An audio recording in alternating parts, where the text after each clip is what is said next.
advance that one? I think you can now. I hit resume. Thank you. So, there's different ways to consider this question, but that's one. The other is what we talked about. What are the preparatory steps?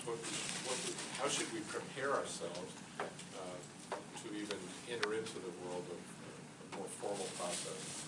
And what approach should we have looking longer term, if it was a P3, to prepare ourselves for negotiations? A lot of ways to answer this question. Who's starting off on this? Oh, this is all of us. So, David's. All right, I think from my perspective, the fan side, it's an easy answer. You start with getting someone to evaluate the traffic and revenue. And Spoken like a finance. that's where you start. And you get an idea of different tolling strategies and baseline that against what does it do to revenues. And also, you take that out and get public comment.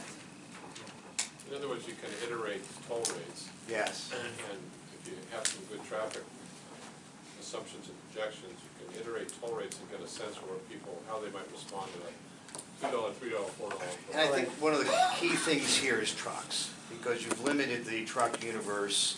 Now you're gonna have a different truck universe. Trucks, how they feel about it isn't gonna impact your day-to-day life the way the residents will. So that's something where you really can get smarter. I mean, the difference is you're gonna be totally changing the way this bridge operates.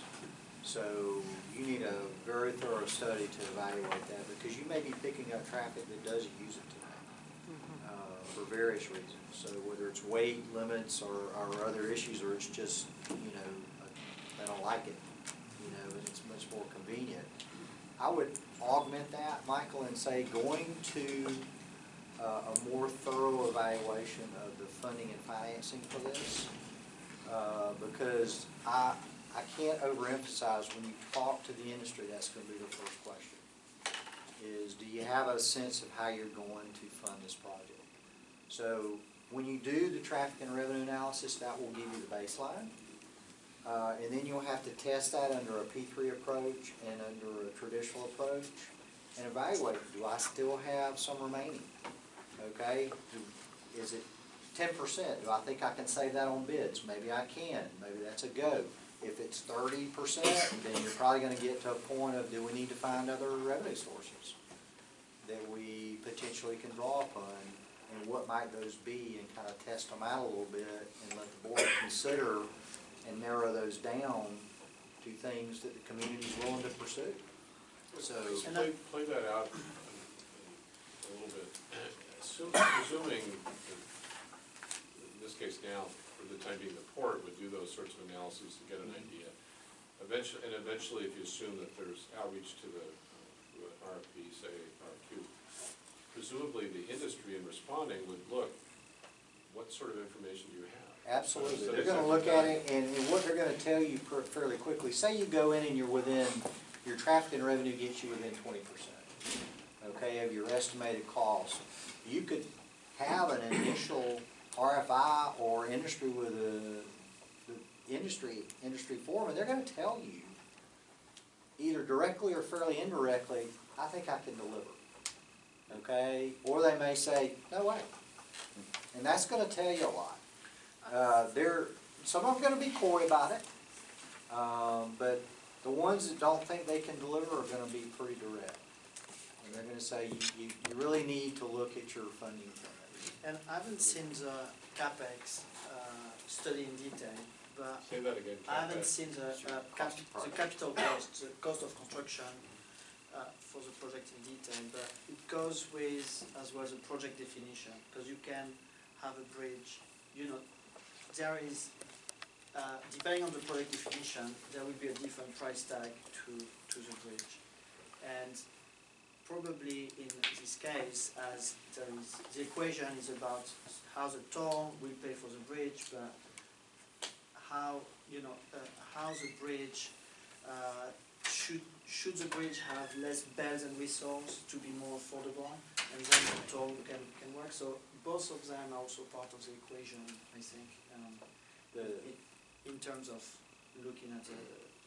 Presumably the industry or respondent, you got down that far down the road, would essentially do the same traffic and financial modeling. No, not at the early stages.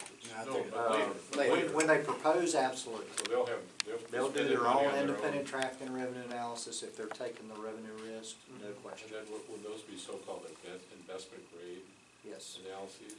Well, it depends on their Is that a term of art, comfort. or- It really depends on their comfort. If they look at your traffic and revenue and they're fairly comfortable with it, they may do a peer review of it. If they look at yours and they go, I really wanna do my own, Yeah. they'll take it as far as they need to make a bid. Yeah, okay. So, David, you were smiling. at Well, that. because the use term investment grade is so poorly used. Yeah.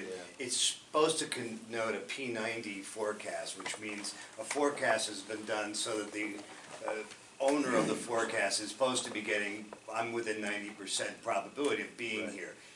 That's not, I disagree with Lowell that they use investment grade forecast, because to increase the amount of equity in the deal, they often lower the degree of precision to justify higher degrees of equity. And one of my friends who's a traffic consultant is sitting here, you can ask, but it's a question of strategy. It's not like everybody's doing lockstep the same thing. And we have seen valuations on projects that imply to me, there's way too much equity in these deals. So this works to your benefit. People that really want to put money to work will say, okay, traffic consultant, let's be aggressive here in what you project, because I want to be able to put $100 million of equity. but I think to Michael, you have to do. I won't use that term ever again. Right. You have to do enough homework to know how close you are. And that will then direct you into, do I need to do additional research on other funding options, or can I go ahead and talk to the industry and get their thoughts? Can we deliver a project for this amount of capacity? Is it reasonable to expect them to come up with ideas with regard to the gap and propose ways that they may be able to close that? I think it's more logical that they're gonna come up with equity for the gap. I mean, there are creative ways that may come up, but ultimately, if you went down this path, this is gonna be a competition, who's willing to put the most equity in your bridge, and that's all good for you. But the equity can't solve certain gaps. It just can't. Okay, if the gap is too big, Yeah, fine. they're gonna look at it and say, Pass. that's not affordable. Sure. So Sure. you gotta figure out a way to close that. And so part of what goes on in the industry, and I'm sorry if I'm getting up a tangent, but we have been in this low inflation environment for some people's lives, not mine. Eventually, inflation's gonna come back. And so part of this, for a long-term investment, is I'm making a bet that when inflation comes back and my equity valuations go down as a result, this asset's gonna do better. And that's not where you kind of go in a valuation, it's in a portfolio context. I want something that zags when this zigs. This will do better when inflation goes up, because I can charge a constant toll in real terms and having toll rates go up. Very good. And just back to that basic question, it's done all sorts of ways, but typically, would you do an RFI to test the industry interest, get some idea of how responses might be, craft your RFQ or RFP based on that?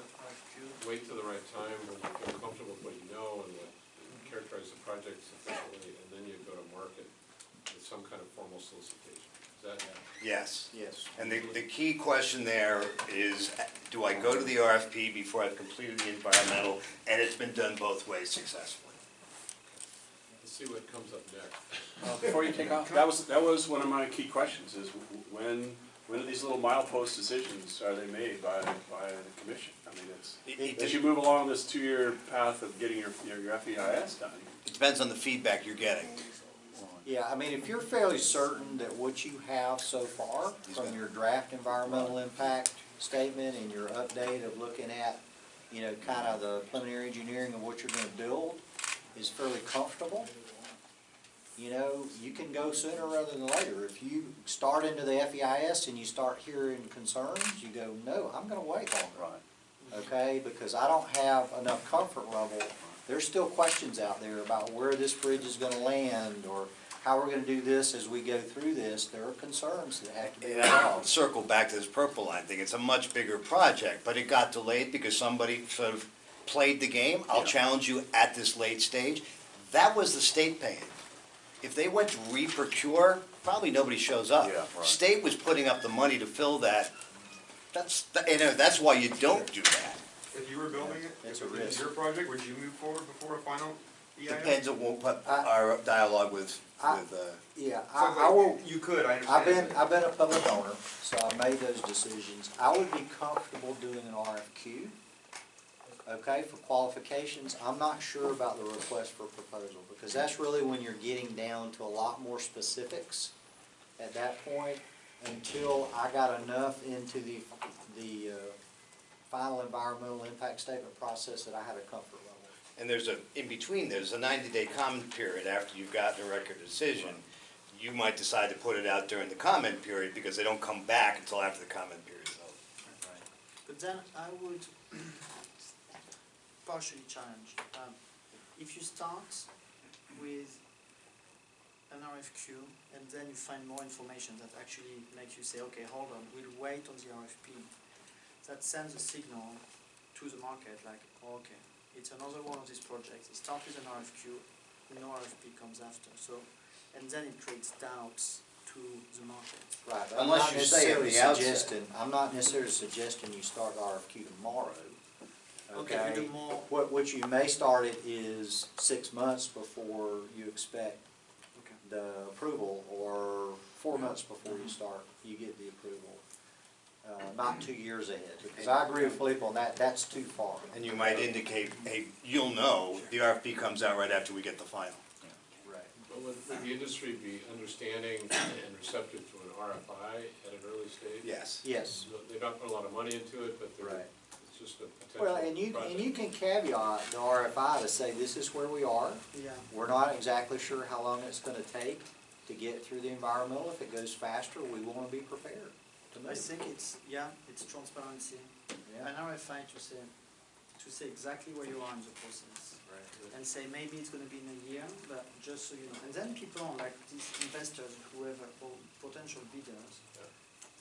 they put the project in their tracker, Right. and let me tell you, they give you a call every 3 months to Yep, where are you? check what's going on.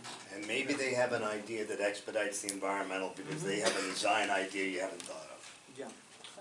And they create value actually, yeah. All Yeah, right. That's an interesting, That is, That is. that's an interesting piece in that timeline for the EIS is, where do you issue that request for qualifications? And see what that feedback might be that could alter or amend or adjust the track that you're taking on for the design for this EIS? Good. Yeah, I would do the request for information. I don't know that I would do the request for qualification. Yeah, I agree with that. I would say as well, report by having this meeting right now, that has been publicly announced, but not only in the region, like nationally. I have people, Internationally, International. you would be surprised Yeah. how many people know this meeting is happening. and our names, I'm sure you guys have been contacted as well. We've been contacted already by, hey, WhatsApp them. Yes. Can I have 30 seconds on that? Would you expand on that a little bit? Sure, there's industry notifications that go out, like you can buy publications that keep you posted on certain opportunities. One of those last week said, there's this meeting in Port River next week, Yeah. Hood River, and it goes out internationally. Right. And I got a couple of calls, and maybe you guys did, and, We did. yeah, Okay. so, So it yeah. has started process informally, And but there will probably be a follow-up article. Right. Yep. Should we take a picture of you three here before? Get a few. Not sure that helps. Well, this is the next question, and who does this go to? so, yeah, Could I just say that one of the key questions that I've got, and we've got, is that we talked about RFI and RFQ and such, but at a certain point, if you go down this road, you've selected someone to dance with, and you're starting a negotiation. You're entering into a world that we haven't played in this arena before. And but if, presumably, you would need the right team around you. Right? You need the right legal talent, you need financial talent, you need other consultants and experts. Because I'll bet that on the other side of the table, there's a full battery of all those folks and more. So it means that when you enter negotiations, you are spending a lot of money very quickly. or at least enough to hire the talent you need around you, right? Yeah, I mean, a lot of money in Hood River is different than a lot of money in New York City, so, yeah, it's a lot of money. It's relative, You're right. but you But- get the but point's yes, the you- same, you're spending, But yes, you're you spending are, double quick. you are going to need to bring in talented people that have been through the processes that can guide you along. And hopefully you don't make mistakes others have made in the process, and that is gonna cost some money. And we haven't, it's milestones, and we didn't mention this, but you need to retain counsel before you start a procurement, and issuing an RFI is starting a procurement. And one of the questions that I have, maybe you have, is it one counsel or is it two, because of the by-state aspect? Right. A lot of teams will have a P3 expert, and they'll have a state level or a local level Right. legal expert that knows the local laws within the state. So, So, it's all generalized, but how long would you, let's say if it's in fast or typical, how long would it take to go through a negotiation before you have a deal? Is that a year, 2 years? well, Michael, it depends. Some deals are baked at the RFP stage, and the proposal is, here it is, we expect you to propose on it, and that's the deal. Others are more flexible, where the RFP is more general, and you negotiate more at the end. I've seen it go both ways, and it really depends on what you want to do. I think the one that goes faster is more baked in the RFP stage, where the negotiations are shorter after that, and it tends to move the project from the point of selecting the team to essentially commercial and financial close quicker. Okay, so I was just struck by your comment about having a legal counsel at the RFI stage. You know, Jerry Jakes is our general counsel, but you're suggesting there might be outside counsel that's more specialized that might be needed for, even for the RFI stage, where you're just seeing who's interested and who's out there. Right. On these milestones, so you're saying it depends, but how long does it take to get to an RFP process? Let's say we've done the EIS, let's say we've done the studies and everything that we need to do. So just the preparation of the RFP, having it go out, having the RFPs come back, and having the whole grading period of looking at the RFP, what is that, a year? It's a year. And even you can add in some of the evaluation period of preparing these other things on the front end, because the same group that's doing that is gonna be helping you draft the RFQ and these other things. So a lot of it's gonna go into that. Does that make sense? Because your financial analysis, all those things are gonna become part of those documents. So it's all kind of a building process. So, yeah, you can do typically the full soup to nuts in 12 months if everything goes on schedule. If you don't have a financial market burp or something like that, those can add a little bit of time. Or a challenge. Or a challenge. And I think, Fred, you took a big assumption, which is all the information is available. Because that's usually then as well what takes time to, you know, a missing piece or some administrative process not anticipated, or, you know, that's very quickly add time, simply. And then what delay as well, sometimes this year to a year and a half, I would say, is a decision point for validation by the owner or by you. Like, say, we work on an RFQ, it needs to be, you know, the way it would work from a practical point of view, it would be a lot of work with the ports team, and then it needs to go to the board to be, you know, in advance to be reviewed, and then all the board is, something happens, and bang, you lose a month. And that happened very, very frequently, and it's something we all try to anticipate and on, but it's something that's usually the owners. But it's very seldom in a process that you don't run into a few bumps along the way.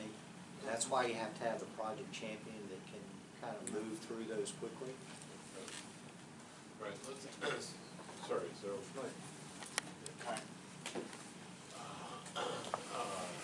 So, this is an odd question. What if we don't do something right that you're advising us to do?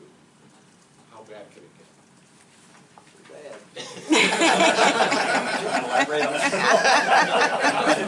Well, I mean, let's talk about the things we talked about earlier. You can have projects where the politics aren't lined up, and that just stops it. You can have situations where the finances aren't lined up, and bidders don't show up. You can have situations when the environmental's not fully done, and something changes in the environmental, and all of a sudden you have to redo portions of the process, which adds time, and the bidders may ask you for money for that. Okay, because, hey, wait a minute, this is what I was proposing on, and, you know, they may say, hey, increase my stipend if I don't win. So, you know, So do you those. protect yourself by essentially, there's a fee to a proposer? Or is there any way of, If you do solicited procurements, very seldom are there fees that they have to pay you as part of the procurement. if Typically, it's unsolicited proposal? unsolicited might- proposals are different, What and on the reason. 40,000, I think, on there. I mean, I've seen those anywhere from 25 to 100,000. And the theory behind that is, you're not soliciting this, a private entity brought it to you, and you're not really prepared to deal with it, so you need to hire people to essentially look at it and review it, and evaluate it. That's really the theory behind it. I would say in a project of this scope, I would argue you don't have to pay stipends or payments to proposers for delays. So that's in a solicited, just In a transitions. solicited, So for a solicited, the question becomes, do I pay, if I shortlist 4, do I pay the 3 losing bidders something for having made the effort? On a large project, I mean, we're, you know, $500 million, Common. yes, common, it does. And the other thing An about it is, example of the order of magnitude of a fee like that is? it varies. Some I've seen, $500 million, they would pay $1 million. Yeah, I was gonna say I would say 1%. others, Okay. you know, below that, they may pay 250,000 or 500,000. The thing that you might wanna consider doing that for is if you pay them that, you have an agreement that says, I get everything you gave me. So if they give you good ideas, then your winner can take that idea and incorporate it. Since we're at such an early stage of design, I think generally there's a lot more moving parts than there are for this bridge, to take that in that context. But I'm not an engineer, I haven't seen the design, so. Very good. Let's, anything else, commissioners? Okay, toll rates. We've touched on this as well, but there's different models, all the described, and the agreement will cover. Yeah, there are different models. Some of the early ones that were leased, like in Chicago and Indiana Toll Road, were pretty much indexed to cost of living increases, to CPI, to those types of things. Some of those went aggressively up, so you saw some toll rates go up pretty quick. Others have been a little more, give me your proposal like in Colorado, and I'm gonna review it, and if it makes sense, I'll okay it. If there are comments or whatever, you'll consider those and bring me But I a would say, proposal. you start with this RFI process, tell us what you're thinking. Right. And what toll protocol you think we ought to have in the RFP. The other thing you can consider that is becoming more popular in the public realm is having triggers on rates of return on equity, so that if the rate of return gets up to a certain level, they will start sharing some of the upside with the public owner. So that if, say, okay, we're gonna give you 18% return, but if it goes above that, you know, say from 18 to 21, we get 25%, you get 75%. If it goes 21 to 25, it's 50-50, and if it goes above 25, we get 75, you get 25. So you can build those into your process, and they'll tell you as part of your interactive process, am I okay with that? Does that give me heartburn? Oh geez, I'm putting a lot more equity into this, trying to get the price down, that's uncomfortable for me, I really need to have more upside available. You'll negotiate that out. Got a question on that. Thinking, as a Washingtonian, I want to keep toll as low as we can.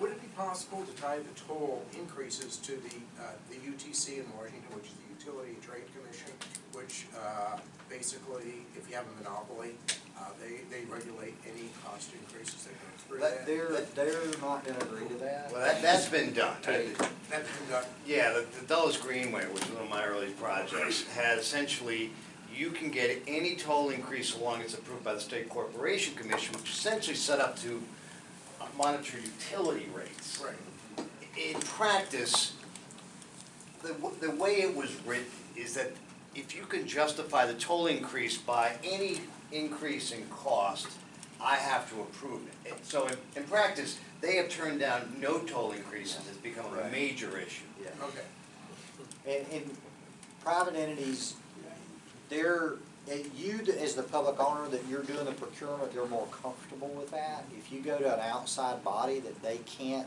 predict, that's gonna be risk, they're gonna say, whoa. I agree with that. So- And I would just comment on Lowell's comment. I think the hurdle rates on equity returns are much lower than that. I think that's where we were 10+ years ago. I don't think you're gonna need to agree to have, okay, you can raise toll rates until you get to 18% return on Right, equity. and that's just an example. You can set those where you think are reasonable, based on market conditions and based on negotiations.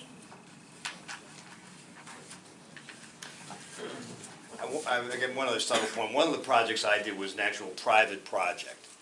They bought the real estate, they own it. And you're probably not gonna consider that, but you should know, changes a number of things. If you own it, you pay real estate taxes. You also depreciate it, which means your returns are after depreciation, and you'll never get to it. Yeah, it may come up in some way that what happens is, it's not private, you can't depreciate it, so the return on equity is a cash-on-cash return. This next question is one I can say we've probably answered pretty well just recently. If there's anything to add by the panelists? Well, I think Genevieve is gonna have to think about the fact that you may be getting phone calls. Yeah. And that's, I think, something the board ought to discuss, not how do we get interest, but how do we manage it appropriately. Well, the other thing is you may want to create some, kind of what I'll call Q&As that you can share with people, whether it's the press or elected officials or others, that you can kind of start to generate. And that can also be for industry calls too, they can say, hey, what's the status of the problem? You Put it can on our have a website. quick little, hey, Go there. you can put them on Here's your where we are. web and just point them to the web link. Yeah, and hopefully you So- can get some way to monitor your website, get an idea Yeah, who's we looking have- at that. That would be, Here's one that's timely because of what I said earlier about the unsolicited proposal. I'll just say that under ODOT's rules, they're in place, they accept unsolicited proposals, there's a $40,000 fee required. And as I read those rules, as they exist for ODOT, once the ODOT receives an unsolicited proposal, they have to evaluate it based on certain standards, and if it meets those standards, then effectively they have to go out to the market. So it essentially forces them into an RFP stage. And so an unsolicited can essentially prompt or lead to an RFP. This is one that, in our case, we handled because we felt the rules weren't in place at all, they hadn't been adopted, and we simply returned it to that private entity. How do you see unsolicited handled before? It's all over the place. but in the big leagues, they've gotten rid of this. So when I started on this, unsolicited proposals were, I'm working with a contractor, we look at your needs, we look at what's already gotten environmental approval but no funding, and we say we can build that based upon a toll. I don't think any states permit that anymore. They all say you can come with us, I mean, No, LA they- Metro does, I guess, they still, do. but they all trigger a procurement Yeah, process. It's Florida, because of that trigger mechanism, it triggers a procurement. no. Most of the state processes, including the one that I have developed, has the ultimate decision with the public owner. And the public owner has the right to stop the process at any point. There's not an automatic it's gonna go. So, and there's a lot of reasons for that. There may be lack of funding, it may not be a priority. There's a lot of things that come into play from that. I evaluated a lot of unsolicited proposals over the years. Some of them we looked at and said, this makes a lot of sense. We're gonna put this out for competition. under our rule, and we're gonna let it go and move forward. Others we looked at and we said, the environmental's not done, it's not really ready, you know, we're gonna let the unsolicited proposal go back, and we'll tell them come back in a year, and we'll discuss this again. Okay, others we looked at and we said, this is just not a priority at all for the governmental agency, so it was just returned, period. So it kind of comes down to what you want to do as a policy. And if you can force a process that's premature, it's probably going to create issues for you. Does that make sense? So there needs to be some latitude in that process. Every unsolicited proposal process I've seen has a second step that opens it up for competition. So the time period for that varies. Some are up to the public owner, some have set time frames in law. It just really comes down to kind of how your law is written and you as a board making a decision about how you want to do that. These are not uncomplicated proposals. Florida started with a 60-day process, went to a 120-day process for the competition period. But what you're saying is the state of Florida, and it sounds like you wrote those rules, it doesn't, there's not an automatic trigger. No. It allows for your commission, the board, whoever, to make a decision whether they're ready to move on. Or is it a good idea or not, from that Sure, perspective? the merits. So, because I mean, you're gonna get a lot of, if you start up accepting unsolicited proposals, and this is why some of the states got out of the business, some states got like 80 or 90 of them. Seriously. And it just overwhelmed them. So they were going through all these, I mean, Virginia was one of the first ones that did it, and it overwhelmed them. And they essentially said, look, this is not being productive. And what they started doing was creating a target list for the industry that said, hey, these are the things we're really focused on. If you want to give us something on these, go for them. But if it's outside of these, we really don't want to talk So these about were it. 80 or 90 unsolicited proposals for various projects around the state. Yes. People had good ideas or thought they did. Or just wanted to get work without bidding. More than the latter. Any,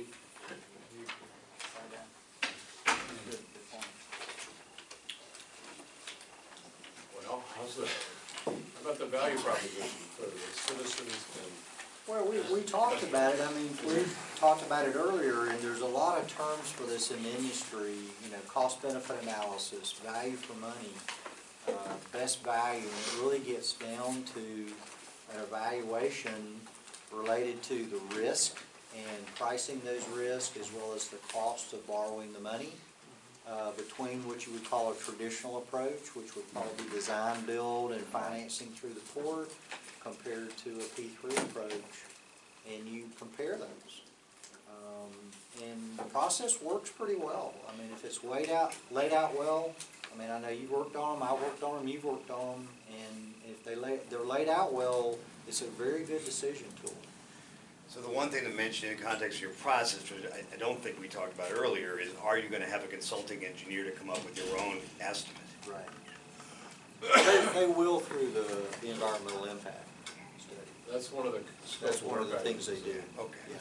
10 to 15% engineering and cost estimate. Right. You Because know, this isn't, it's maybe said artfully, but it sort of feels like a public outreach element of pricing the toll or assuming the toll.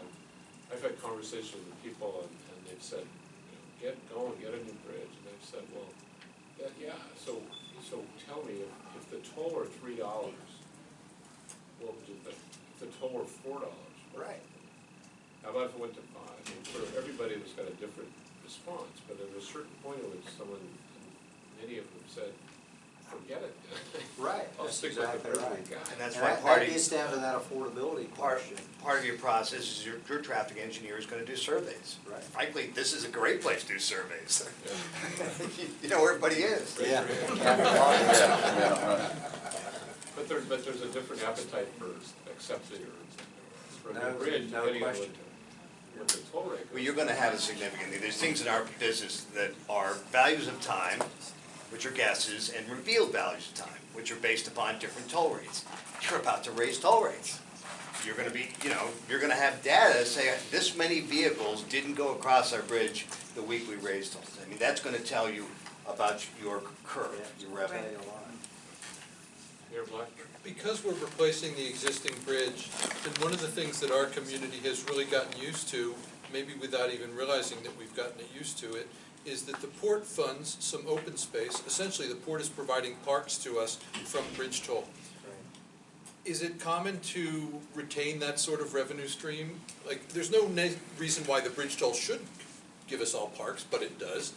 When we get a new bridge, there's the toll rate, and then there's the, like, parks fund that comes off of the toll rate. Can you talk about that a little bit?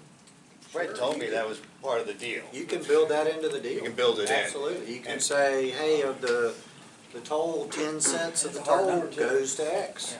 And that's not available for the project. But it also makes the project bar of feasibility go up. Sure. So, yeah, that's But part of the when analysis. we come from the Washington side, and we say, why do you do that in Hood River, and you don't do it in Clickitat County?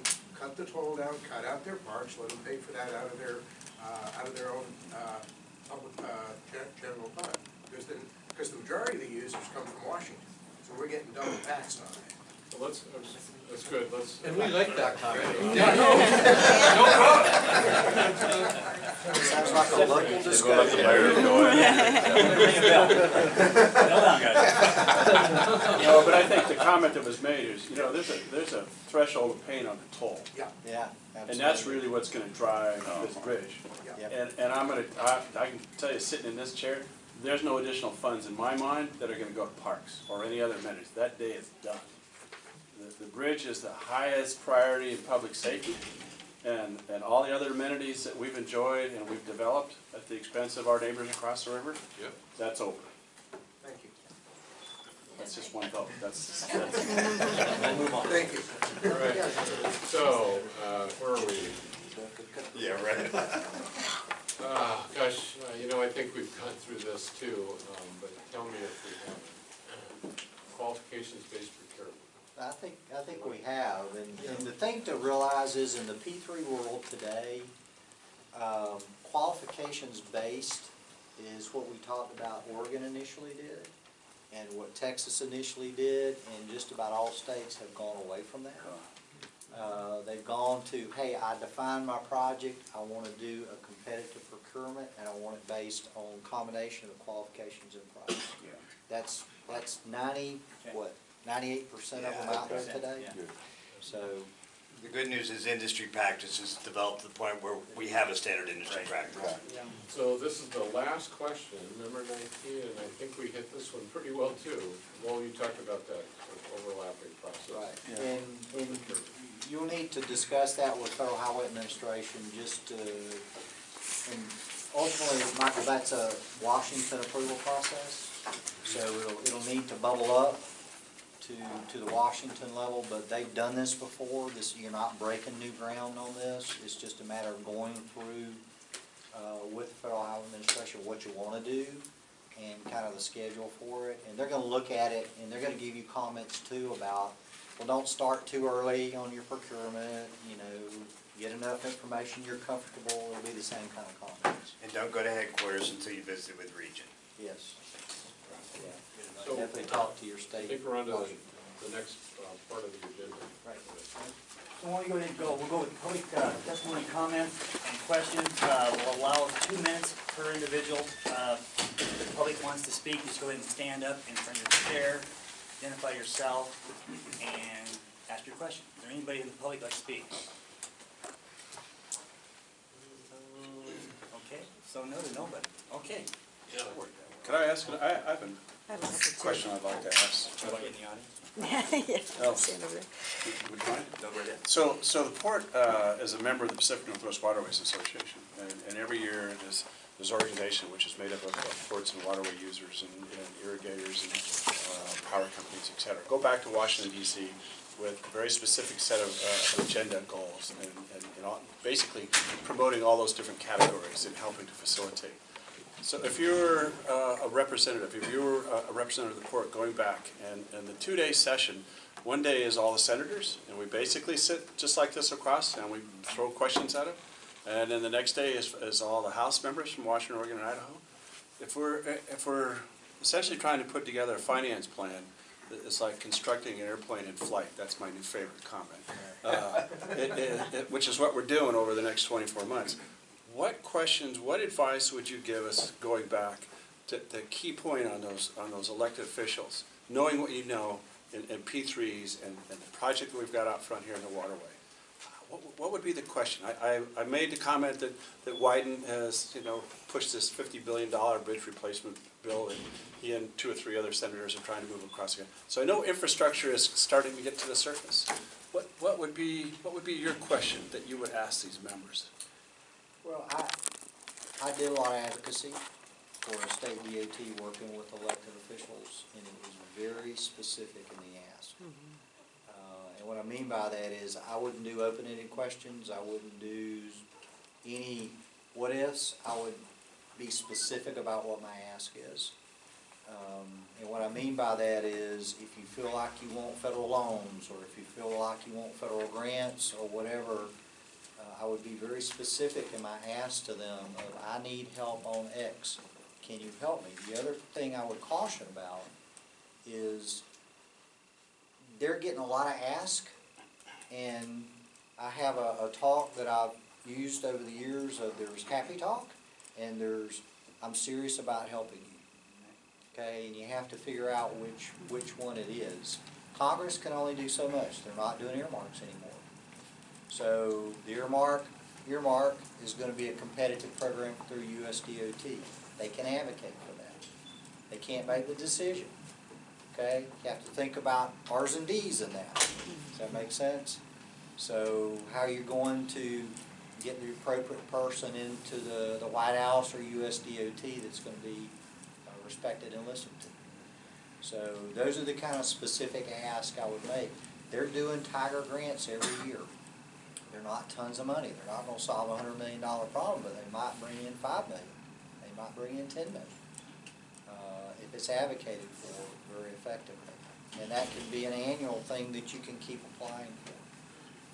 They've got a freight program. You can look at that. Can you qualify for that and apply for that? There's other things that are going to come in, but it's very specific in the target. The infrastructure plans, they're going to do an infrastructure plan, but more than likely those are going to be fairly flexible, and most of that money comes to the DOTs. Now, they're looking at a different approach this time, and I'm very familiar with that approach because I successfully got money from it when I was with the state DOT. They're looking at an approach that rewards those that are willing to bring money to the table through a discretionary program. As you mentioned earlier, the 80-20 days are gone. Okay, 80% federal, 20% local, they're gone.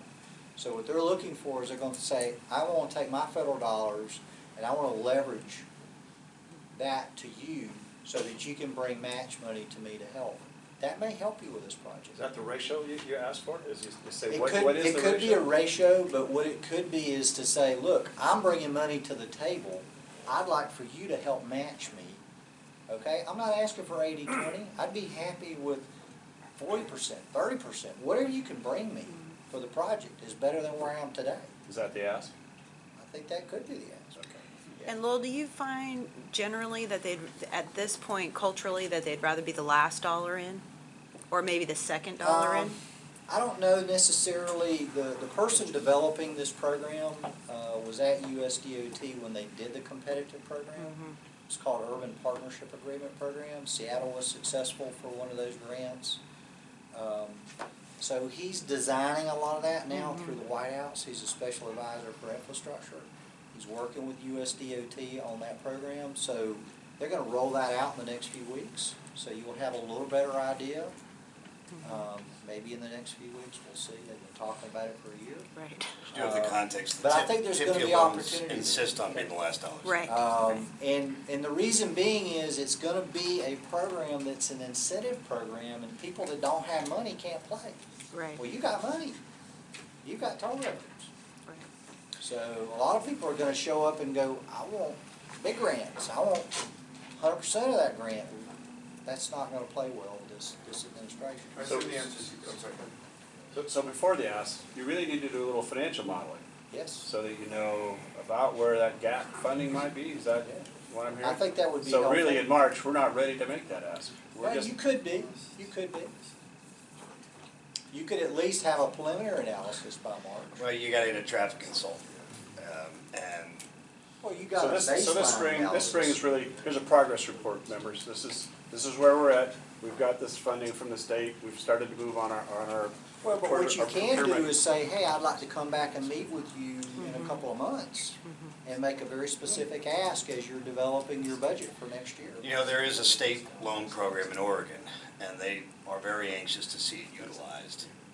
And that's a very easy ask, because they would, you know, they're dying to get the money out. It's a good cost of funds, and it could become a piece of what your financing plan is. If I have money in tolls, and my ask is X percentage, is the potential for private, these partnerships we're talking about, could that affect the availability of those federal funds, or is that irrelevant to No, the? actually, it could help it. Are they Yeah, it encouraging? could help. Because their approach right now is, we want private sector in the mix. Now, it doesn't have to be essential, because everybody realizes that's not gonna be every project. But on big projects like this, I think that would be received positively. Because during the campaign, and that was his promise, he wanted E3. Right. Did he still feel that way? Now he's elected. Good luck Depends with on, that one. depends on Depends on which the, article you read. Yeah. Tweet you read. Which Depends day on of which the week. article you read. Most recently, it's kind of toned down a little bit. And I think part of the reason for that is they started having meetings with congressional leadership. And everybody was kind of like, look, that's a great concept, but it's not really delivering the majority of the projects. So, nobody's backing off of it, but I think what they're doing is saying, hey, it's gonna be a solution some of the time, but not a lot of the time. So, Going back to your original question, Brian, just change the topic to state legislators. I think you also want to think about, we need this from you. What could you object to from what we're asking? And I'm thinking in particularly Washington and the permits, but there may be other things. You want to identify your points of conflict early on. right. Well, And and are they gonna object on the Washington side if you wanted to? right. We have I think the traffic analysis is really integral to that, because we do have a taxing disparity on the two states that incentivizes large trucks to drive on 14 from Portland. So they can skip the weigh station and, fuel up in Oregon so you don't pay the fuel tax, and drive in Washington so you don't pay the mile tax, okay? So having a facility then that is a more comfortable crossing, I think that is something that's Should gonna affect incentivize that, truck use. right? You would hope. Yeah, because you're not gonna put some eyes on it today very often. Right. So, Question back there? Yeah, my name's Russ Call, I'm with Big Bridge Engineers. I thought I heard two different statements about NEPA from the panelists. One said it was required, and another one said it's not required. Maybe some clarification there? Is NEPA required Yeah, I don't think anybody said it's not, it is. You're in a federal waterway. under all scenarios? Without federal, if there's no federal funds, it's still required? yeah, because you got to have Coast Guard approval for sure. Yeah. Navigable waterway. I will guarantee you the Native Americans that are here, that are dependent on fish, they will force you into the NEPA process. But it's simpler than that. This is we're inside a national scenic here. This has got so many oversights going on. The last Army Corps permit that I was involved in, I think there was like 26 different jurisdictions that had comment, authorized comment opportunities. There'll probably be more now. So we had an opportunity for the panelists to sum up the key points, the takeaways are we there yet, you think? I feel we are. Everybody well with it? David, you need to get to make an airplane ride? Okay, so you guys, so you do, okay. So maybe you go first. Yeah, and I was planning to make it very short.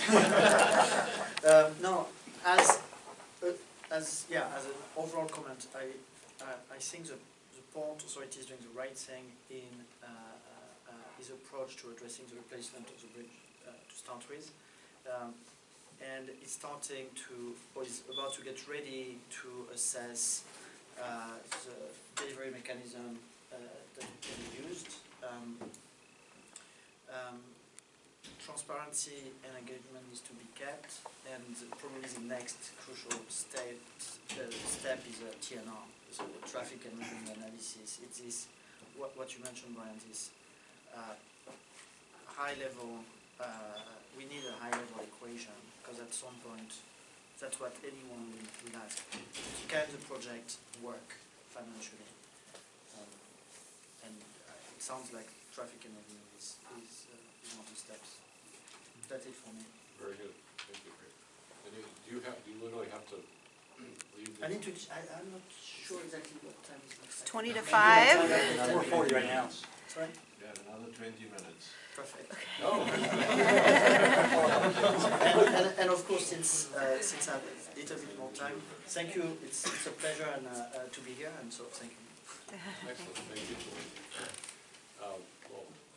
Well, I would applaud Philippe's comments about the due diligence. I mean, we've had comments with Michael, with Kevin. I mean, they're doing their homework. The team is here listening to these comments and learning. That's critical.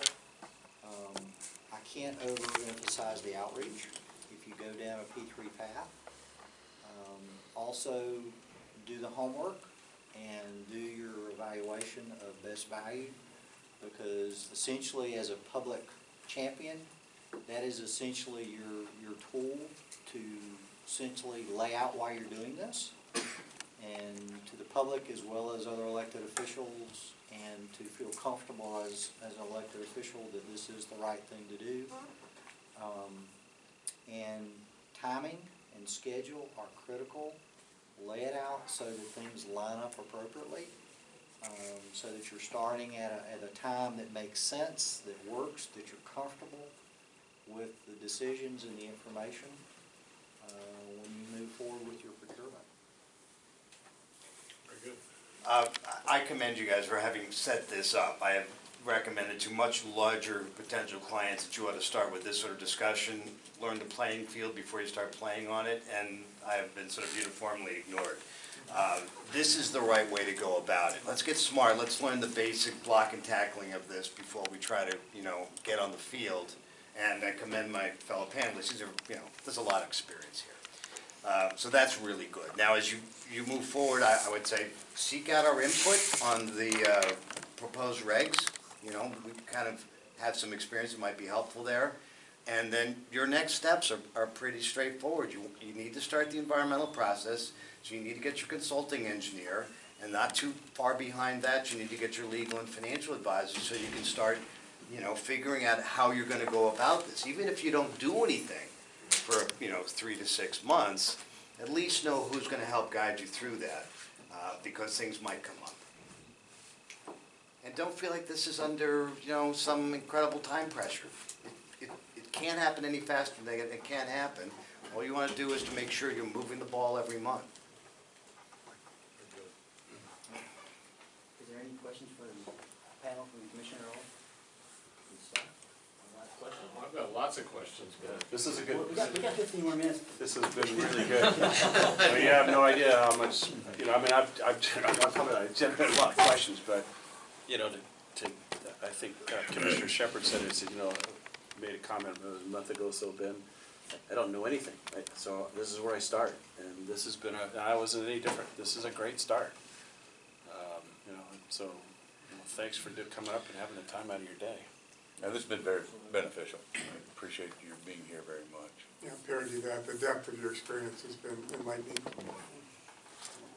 I echo those sentiments and have a safe flight home. And I'd like to thank the elected officials who showed up today and the general public.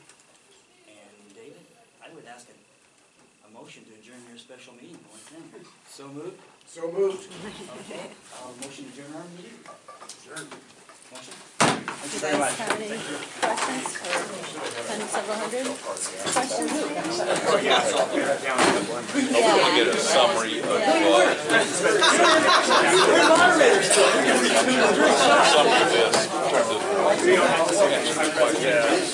go through this again. Stuff I can't remember. You're here to volunteer to be on the advisory committee, that's what I think. Am I shaking your hand? Just want to say hi.